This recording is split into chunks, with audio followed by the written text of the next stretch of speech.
Climax സിനിമാസിൻ്റെ മറ്റൊരു എപ്പിസോഡിലേക്ക് എല്ലാവർക്കും സ്വാഗതം. അപ്പോൾ നമ്മളിന്ന് പോകാൻ പോകുന്നത് തലസ്ഥാന നഗരിയിലേക്കാണ്. അവിടെയാണ് നമ്മുടെ പുതിയ ഹോം തിയേറ്ററിൻ്റെ വർക്ക് കംപ്ലീറ്റ് ആയിരിക്കുന്നത്. അപ്പോൾ നമുക്ക് എന്തായാലും അവിടെ ചെന്നിട്ട് കാണാം.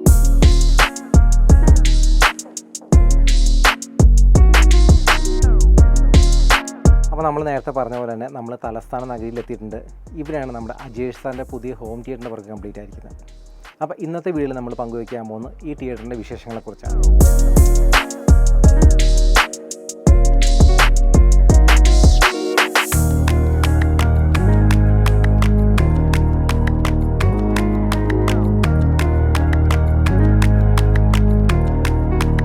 അജേഷ് സാറിൻ്റെ ഈ തിയേറ്ററിനെ കുറിച്ച് പറയുകയാണെന്നുണ്ടെങ്കിൽ അദ്ദേഹം നമ്മളെ കോൺടാക്ട് ചെയ്യുന്നത് നമ്മുടെ ബിനു ചാക്കോച്ചൻ സാറിൻ്റെ നമ്മൾ പ്രീവിയസ്ലി പബ്ലിഷ് ചെയ്ത വീഡിയോ കണ്ടിട്ടാണ്.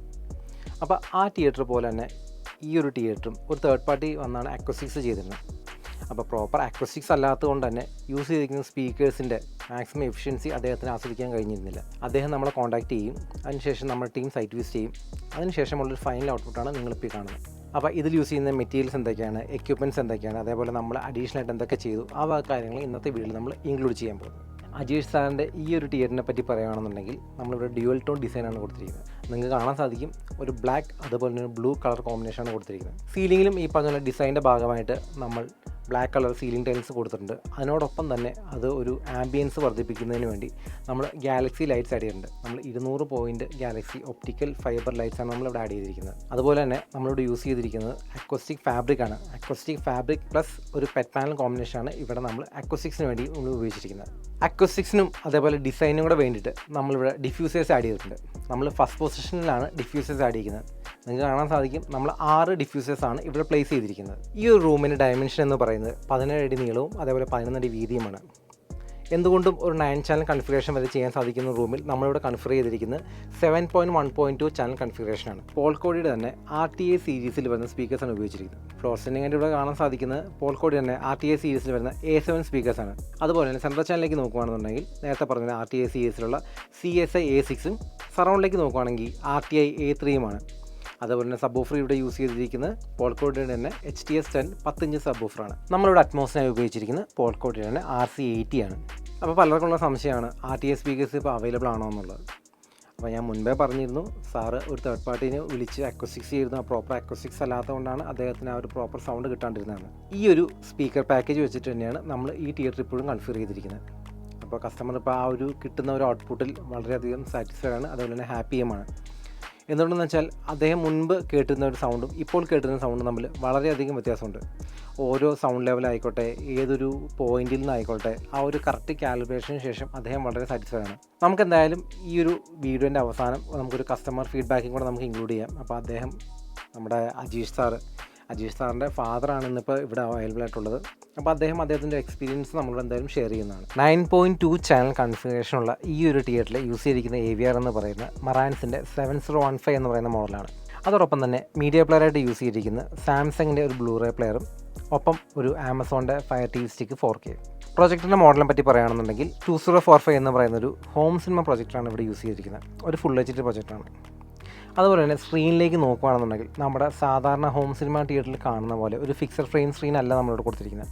നേരെ മറിച്ച് എലൈറ്റിന് തന്നെ പുൾ ഡൗൺ സ്ക്രീനാണ് യൂസ് ചെയ്തിരിക്കുന്നത്. അതിൻ്റെ സൈസ് എന്ന് പറയുന്നത് 110 ഇഞ്ചാണ് ഡയഗണൽ സൈസ് വരുന്നത്. നമുക്കിപ്പോൾ സീലിംഗ് കാണാൻ സാധിക്കും, ഒരു പെർഫെക്റ്റഡ് സീലിംഗ് ഇവിടെ ചെയ്തിട്ടുണ്ട്. അതുപോലെ തന്നെ അക്വസ്റ്റിക് സീലിങ്ങിന് വേണ്ടിയിട്ട് നമ്മൾ 2x2 ഗ്രിഡ് ടൈൽസും ഉപയോഗിച്ചിട്ടുണ്ട്. ആ ഗ്രിഡ് ടൈൽസിലാണ് നമ്മൾ നേരത്തെ പറഞ്ഞ പോലെയുള്ള optical fibre Galaxy lights add ചെയ്തിട്ടുള്ളത്. അപ്പോൾ നമ്മളൊരു 1/3 പോർഷനോളം നമ്മൾ പെർഫെക്റ്റ് ജിപ്സം ബോർഡ് നിലനിർത്തിയിട്ടുണ്ട്.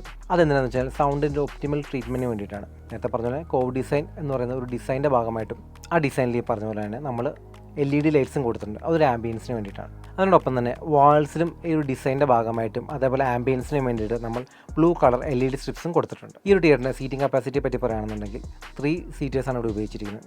അതിൽ നമുക്ക് കാണാം ഞാൻ ഇരിക്കുന്ന പോർഷനും അതേപോലെ അങ്ങനത്തെ പോർഷനും നമുക്ക് റിക്ലൈൻ ചെയ്യാൻ പറ്റുന്നതാണ്. സെൻട്രൽ പൊസിഷൻ അതങ്ങനെ തന്നെ ഇരിക്കും. അതെന്ന് വെച്ച് കഴിഞ്ഞാൽ ഇവിടെ മെമ്പേഴ്സ് കുറവാണ്. സാറിൻ്റെ ഫാമിലിയും ഇവിടെയല്ല താമസിക്കുന്നത്. അപ്പോൾ സാറിൻ്റെ ഫാദറിന് വേണ്ടിയിട്ടാണ് ഈ ഒരു തിയേറ്റർ ചെയ്തിരിക്കുന്നത്. അപ്പോൾ കൂടുതൽ സമയം സാറിൻ്റെ ഫാദറായിരിക്കും ഈ ഒരു തിയേറ്ററിൽ ഇരുന്ന് മൂവി ആസ്വദിക്കുക. അപ്പോൾ അധികം മെമ്പേഴ്സ് ഇല്ലാത്തതുകൊണ്ട് തന്നെ നമ്മളൊരു ഫ്ലോർ സ്റ്റെപ്പ് റേസർ നോർമലി ചെയ്യുന്ന പോലെ ഇവിടെ നമ്മൾ ചെയ്തിട്ടില്ല. ആ ഒരു സീറ്റിംഗ് കപ്പാസിറ്റിക്ക് അനുസരിച്ചിട്ടാണ് നമ്മൾ ചെയ്തിരിക്കുന്നത്. അതിനോടൊപ്പം തന്നെ ഒരു അക്വസ്റ്റിക് ഡോറും നമ്മൾ നൽകിയിട്ടുണ്ട്. കസ്റ്റമൈഡ് അക്വസ്റ്റിക് ഡോർ നമ്മൾ കൊടുത്തിട്ടുണ്ട്. അടുത്തൊരു സെഗ്മെൻറ്റ് എന്ന് പറയുന്നത് കസ്റ്റമർ റിവ്യൂ ആണ്. അപ്പോൾ നമുക്ക് എന്തായാലും നമ്മുടെ സാറിനെ ഇൻവൈറ്റ് ചെയ്യാം. അദ്ദേഹത്തിൻ്റെ ഒരു എക്സ്പീരിയൻസ്, നമ്മുടെ ക്ലൈമാക്സ് ടീമായിട്ട് വർക്ക് ചെയ്തിട്ടുള്ള ഒരു എക്സ്പീരിയൻസും, അതേപോലെ തന്നെ ബിഫോർ ആൻഡ് ആഫ്റ്റർ നേരത്തെ കേട്ടിരുന്ന സൗണ്ടും, അതേപോലെ തന്നെ അക്കോസ്റ്റിക് ചെയ്തതിന് ശേഷമുള്ള സൗണ്ടും, ആ ഒരു ഡിഫറൻസ്, ആ ഒരു എക്സ്പീരിയൻസ് അദ്ദേഹത്തിനോട് നമുക്ക് ചോദിച്ചത്.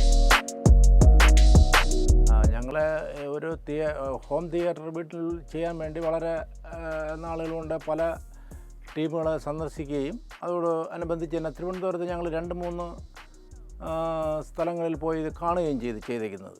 നമ്മൾ കൊല്ലത്തുള്ള ഒരു ടീമിനാണ് ആദ്യം വർക്ക് കൊടുത്തത്.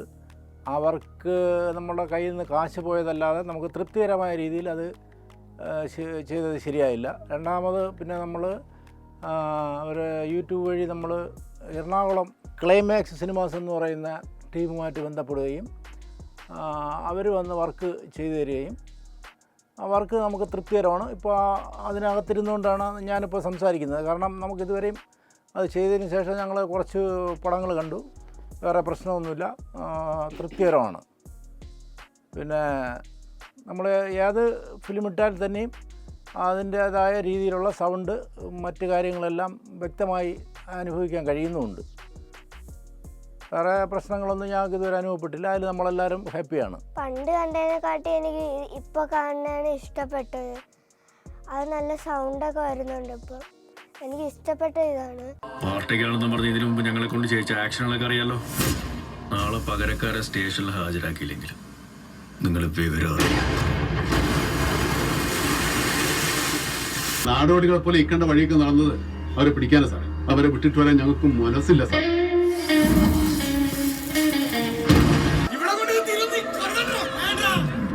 ഇതോടുകൂടി ഇന്നത്തെ ഒരു ഹോം സിനിമ എപ്പിസോഡ് നമ്മൾ വൈൻഡ് ചെയ്യാണ്. നിങ്ങളുടെ ബഡ്ജറ്റ് ഏതുമായിക്കൊള്ളട്ടെ, കേരളത്തിൽ എവിടെ ആയിക്കൊള്ളട്ടെ, നിങ്ങളുടെ ഡ്രീം ഹോം തിയേറ്റർ കംപ്ലീറ്റ് ചെയ്യാൻ വേണ്ടി വിളിക്കൂ ക്ലൈമാക്സ് സിനിമാസ്.